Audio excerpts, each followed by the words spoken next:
Andrew Rosindell. Thank you, Madam Deputy Speaker. Could I say what a pleasure it is to follow the member for Welland Hatfield. He spoke with great elegance and also passion about his constituency.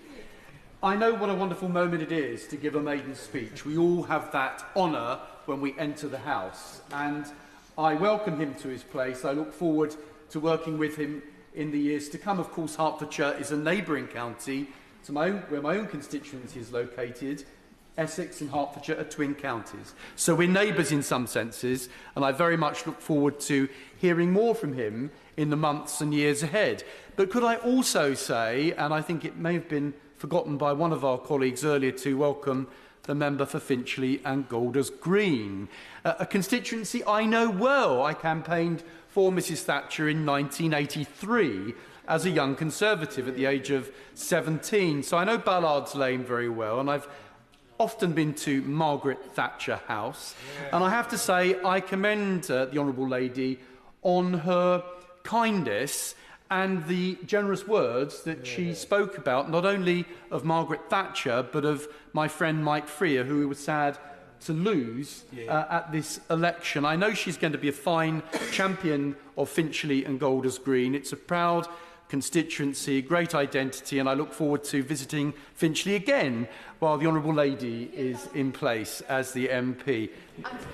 That's okay. So could I say, Madam Deputy Speaker, I'm deeply proud to have been re-elected for a 7th time as the MP for Romford, now the longest-serving MP for Romford since 1885, since the constituency was created. And I'm here because I believe in things. I'm here not because I seek titles and positions. I'm here because I believe in this country, and I'm also absolutely passionate about my constituency because it's where I'm from. And I think those of us who come from our constituencies know it's so important to represent somewhere where you've lived all your life, and I'm always going to be proud of being the MP for my hometown.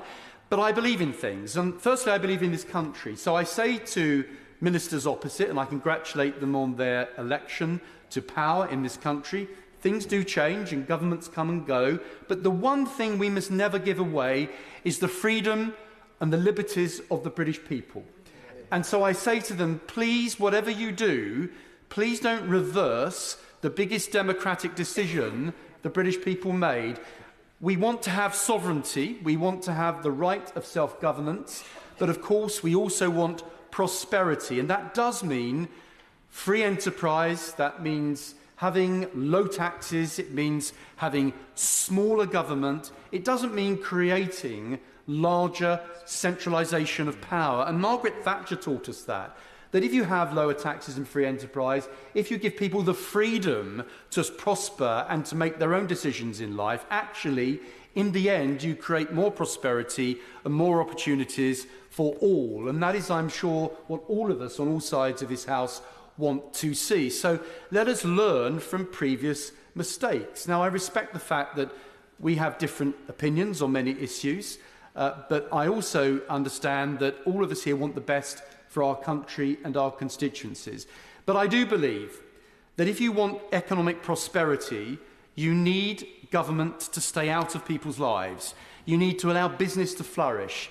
You need less regulation, and you need to cut unnecessary public expenditure so that people are not paying high levels of taxes which disincentivise work and actually put off people investing in our country. And I hope the government, having taken office, will pay heed to that.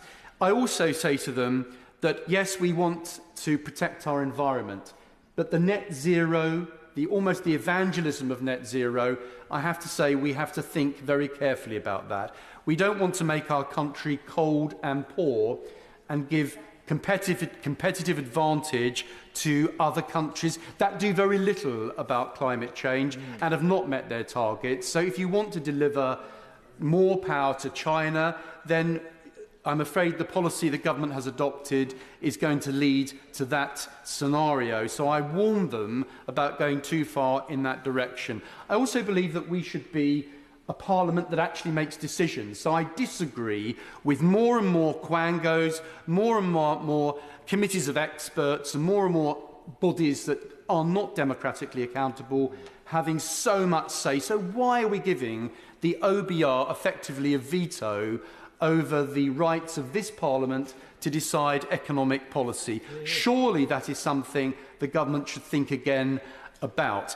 And then I'd like to say, before I have to end, devolution. Well, if we're serious about that, Madam Deputy Speaker, give all parts of the country greater control over their local communities. And that means boroughs like Havering would rather be independent. We don't want to be under Greater London. We want power devolved back to our local communities because we're actually historically part of Essex. And we don't like being controlled by City Hall and certainly not by the current Mayor of London. So the people of Romford, I know, I'm representing them here today, and they would agree with what I've said. Let's have free enterprise, let's have true devolution, let's above all have prosperity for the British people, but also let's stand up for our country abroad and at home.